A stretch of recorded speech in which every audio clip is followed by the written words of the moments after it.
Hello everyone, welcome back to my channel. In this video I'm going to be showing you sort of a teardown and repair tips video for these battery operated Ozen voice boxes. These are from about the 1970s, and these in front of you are from a Patty Prayer doll, and they were sent in to me by a viewer to fix. And this is something that I've been sort of doing now over the past year or so. Is if you have something that you need fixed, if you're willing to pay shipping, I'm happy to take a look at something, and then depending on if I'm able to fix it, I'll sort of charge accordingly, and we can always discuss pricing privately. I have contact info on my about page for YouTube. So I have a phone number that you can text me at, or also an email, so either one works. Anyway, let's just get into it. First off, when you're doing anything that has a battery operated function and it's over like 10 years old, honestly anything that has a mild amount of corrosion, but especially toys from like the 70s or so, like they're definitely getting the metal and stuff is getting kind of deteriorated now over the years, and all of these have at least a little bit of corrosion, some of them worse than others.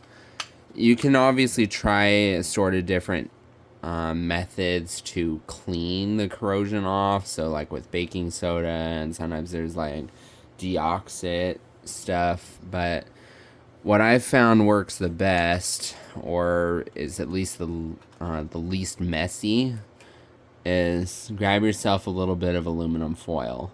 Try this first before you try and delve into taking them apart, because you'd be surprised how just improving the contact on both sides, depending.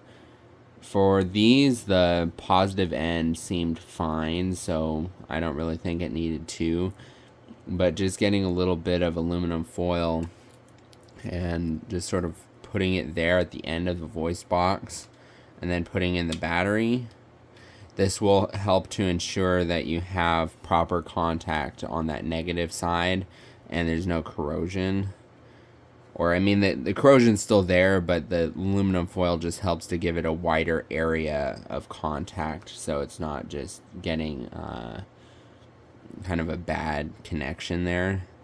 And then sometimes you might need to slide or rotate the battery to make sure that it's making contact here. And then you can go ahead and close this up.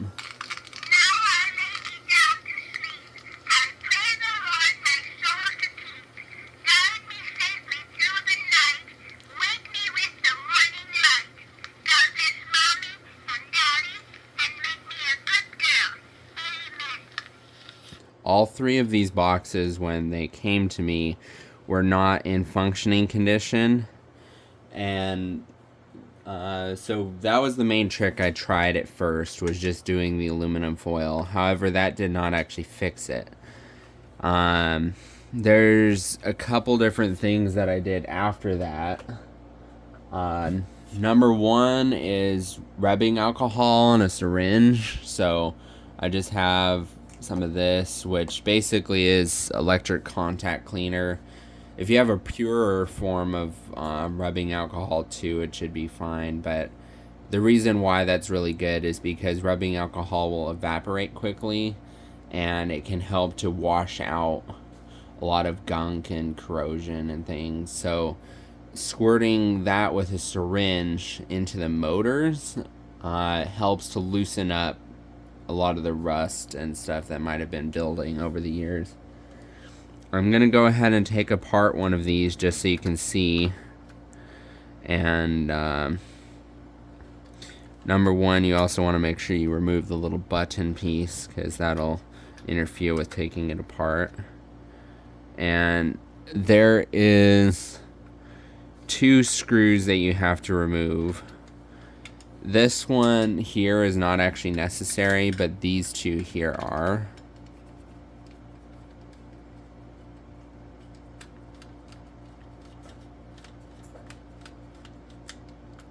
that. So, pretty simple. And you want to remove this as straight up as possible. And then ideally just put it off to the side without losing those screws. If you're worried about it though, take them out and put them off to the side to make sure you don't lose them. And then you'll have the spring, which is to help pressurize the vibrating diaphragm. And then you're left with this portion of the voice box. You want to make sure that you don't jiggle or let this motor loose. I'll still go ahead and remove the motor just so you can see what it looks like. Before I do that though, I want to demonstrate the working mechanics of this so you can understand what might have failed before you just try and figure it out, or I don't know, trial and error like I had to do. So first off, you have the contacts here, and depending on how bad the corrosion is, you might see rust or corrosion forming further along. If this is the case, again, you could reach out to me and I would be happy to try and take a crack at replacing the wiring if it's necessary. Then this portion here is the speed control. This is essentially acting as a potentiometer, which is to limit voltage. So depending on how far this is slid one way or another, the current from the battery has to go through more of this spring coil, which slows down the motor. So on this side it's slower, on this side it's faster. So if you notice it being too quick or too slow, you would move it accordingly. So if the record's doing too slow, you just move it up a little bit. And then this is the output wire, which goes to this switch pole, and then this is the switch contact, which is then connected to the motor. This side is just directly connected, and then you just sort of have springs. This one should just be moving the arm outward, and how this works is you press the button here, which temporarily lifts the diaphragm up. And since it has this spring here up on the top, this button is having to force this spring upward to move the diaphragm up. And when it does that, then this needle is able to move freely outward. And then when you release pressure off, when you let go, then the spring's tension on the top of the diaphragm is restored, which makes the needle make contact with the record and start to play the quote inward. When the needle gets all the way to the end, there's a little plastic bit there on the end of the needle, which then disengages that switch. So that makes sure that the motor no longer has contact. There's a chance, again, depending on if yours is damaged or rusted, you might need to play around with this switch also and potentially clean it with rubbing alcohol as well, because there's a chance that this might not be making contact there with that pole. So if you see that it's not doing that ever, then that's a problem. Another feature that they actually put into this, which I think is very I guess nice and forward thinking of them, since this is designed to open up and then you can flip the record around to play multiple. It has just 2 quotes, so 1 for each side. It makes sure that it's unable to play if the door is opened, because there's this little plastic nubbin which makes contact with this spring-loaded hook piece, kind of. So if you open the door, that hook piece springs out and again breaks contact here so that the motor shuts off. And so if you're just trying to revive it and it hasn't been working in a long time, I recommend moving this as close to the end as possible. and then seeing if it will spring to life. Also, if you have them available, a jumper, like an alligator clip. This is something that I tried when it was not working at first, is just jumpering between this lead up to the motor directly, so that makes sure you bypassed this whole side of the circuit, so no speed limiting and no switch. If the motor springs to life when you attach the alligator clip between here and this point, then you know that it's got to be something in the circuit here. So if this isn't making good contact, or this isn't making contact, then you know that it's one of those has to be the cause. And I also, with this, I cleaned this with rubbing alcohol to try and get some of the corrosion and stuff, because I noticed a couple of them had kind of a build up here, which is just sort of where the speed was set all those years. Also, another thing I want to say before I forget is, with the speed, it's actually possible to do it without taking apart the voice box. So if you take apart the voice box and you cleaned it and you're all happy with it, you can go ahead and put it back together as long as the motor is working, and you can tweak the speed with it fully assembled by just simply moving this on the bottom. And if you take note of how there's the negative and positive printed on the plastic on the inside, that actually corresponds to the speed as well. If this is all the way on the negative side, that's as slow as it'll go. And if it's all the way, oh, still not, yeah. Once it's put together, that won't be a problem, but the plastic pieces are separate. But if it's all the way on the plus side, that's as fast as it'll go. So it's actually kind of intuitive. So that's pretty much as far as the speed part goes. With the motor, though, what I had to do is just sort of pop it out. You want to be careful to not bend or break the wires. And again, if one of them comes dislodged, I'm happy to help resolder it if you need me to help with that. So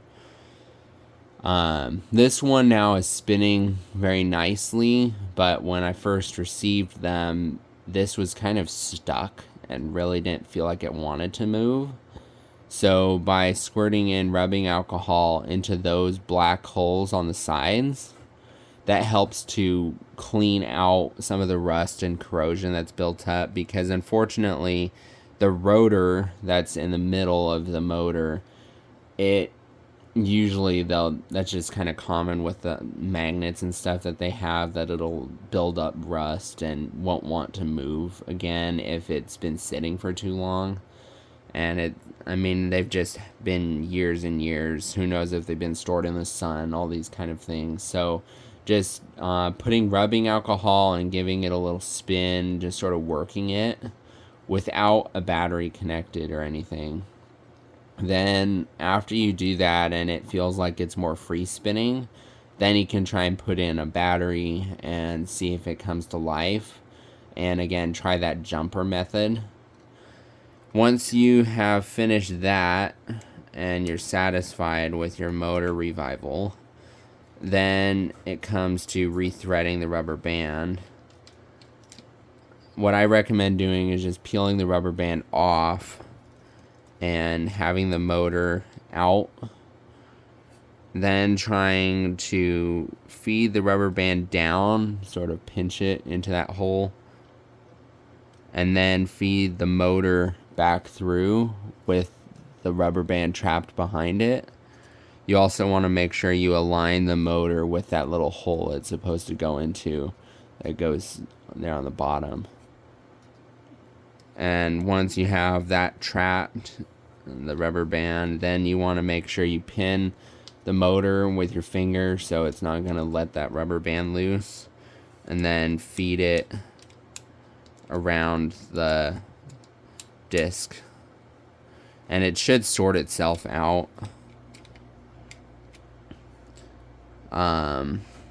And we'll go ahead and pop the battery in it too once we've got it fully assembled.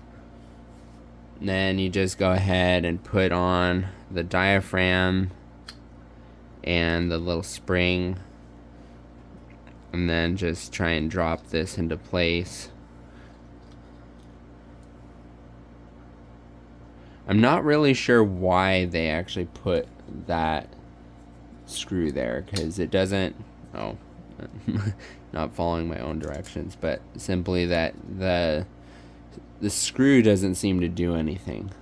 It's like for show almost, because it's not long enough to have some sort of like speed regulating capability with that spring or anything, so it's just a bit odd. So we'll see.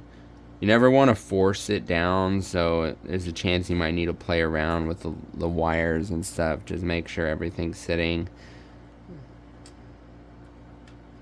And there we go. It all feels solid. Nothing is jutting out. This tape here is just for my own notes, because if I was trying to keep track of which one I had worked on and what I had done to it. Another thing that you can do to try and prevent it from seizing up in the future is getting some sort of oil and putting it just here on the top. And that's again why with the rubbing alcohol, I recommend only squirting it on the side holes. It's not the end of the world if you squirt it just everywhere, really wash that motor out. But I recommend putting at least a little bit of oil. This is what I usually use for a lot of my hobby projects.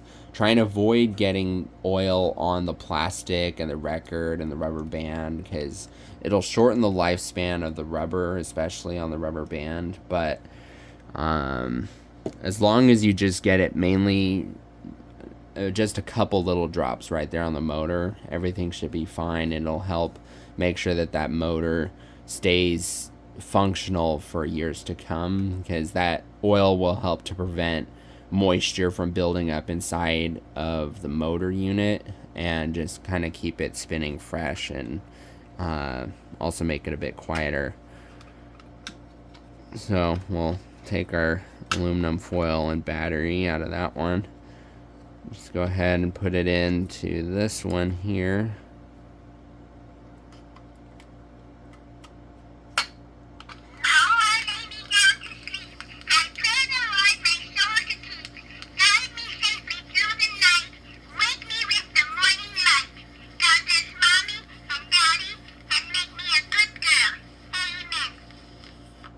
So I'm not sure, it seems a tad fast to me, so let's try and fix that.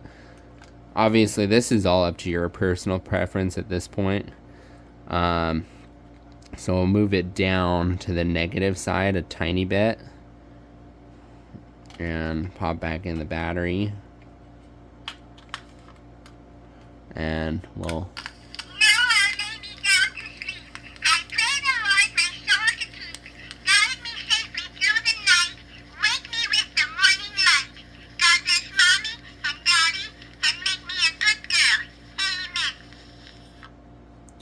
So it's up to your personal preference, really, what you think on the speed. But that's pretty much it. I think these are very nicely designed voice boxes. They're so much easier to work on than the pull string ones, because the pull string doll voice boxes are more compact and have more pieces that kind of like to break and just don't like to sit right. And they use this spring that usually after a certain number of pulls will just get broken and damaged. So really the parts on these are a lot more fixable in my opinion, and easier to work on long term. Another thing is this is actually a replaced rubber band in this one. The other two I'd assume are original, because the other two both had these like dark brownish rubber bands. This voice box, though, when I got it, was taken apart, so I reassembled it and had to solder a wire back onto the motor. And then I randomly had one rubber band that fit this size, so You can kind of play around with it. Obviously, don't put something that's like super tight and a little bit loose. I'm sure if you get like a rubber band variety pack, like from Staples or something, you'd probably be able to find this. Because I also think that the flat design of this rubber band helps it and gives it more traction on the motor. So if it seems like you're just slipping a lot or it doesn't really want to play, even if the motor is going, I just recommend taking it apart like I showed and pulling the motor up and just going ahead and pinching it into that slot and putting the motor pin back down, and you should be all set then, as long as it seems like it's tight but not super constricted. It seems like sizing wise, the rubber bands always kind of like to grip the disc. So if you find a rubber band that's about the size of this disc, that should be about the correct size rubber band. So if you have one that's about this size, it should just stretch a little bit when it's obviously open, but when you close it, there's less tension on it. And yeah, so that's pretty much it. I hope this video is helpful to some, and if you have any questions, just let me know. I'm always happy to help.